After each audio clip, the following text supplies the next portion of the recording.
বিক্রেতা আপন মনে লরলা খেতে খেতে বলছে, আজকালকার করলায় সেই আগের মতো তিতা ভাবটা আর নেই। ঠিক তখনই এক উদ্ধত ক্রেতা এসে পাশে থাকা মেয়েটিকে সরিয়ে দিয়ে বলল, এই যে মেয়ে, সরে দাঁড়াও, জানো আমি কে? তারপর বিক্রেতাকে ধমক দিয়ে বলল, এই বেটা, জলদি 1 কেজি ডালিম মেপে দে, আমার হাতে একদম সময় নেই। বিক্রেতা মনে মনে ভাবল, দাঁড়াও বেটা, তোমার অনেক তেজ দেখাচ্ছ, আজ তোমার মজা দেখাচ্ছি। বিক্রেতা ডিজিটাল স্কেলে কারসাজি করে মাত্র 2টি ডালিম তুলেই বলল, এই যে ভাই, আপনার 1 কেজি ডালিম হয়ে গেছে, সেই হিসেবে এই 2টাই আপনার ভাগে পড়েছে, নিয়ে যান। ক্রেতা অবাক হয়ে 2টি ডালিম নিয়ে আচারের বয়ামের দিকে তাকিয়ে দাম জিজ্ঞেস করল। বিক্রেতা জানালো, আচারের বয়াম দুটির দাম 200 টাকা। তখন ক্রেতা চালাকি করে বলল, আরে, দুটোর দরকার নেই, আমাকে একটা দাও আর বাকিটা তুমি রাখো।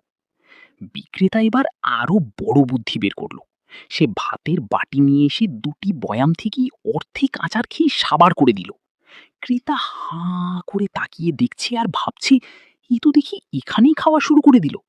তবে বিক্রেতার খাওয়া দেখে ক্রেতার নিজেরও জিভে জল চলে এলো।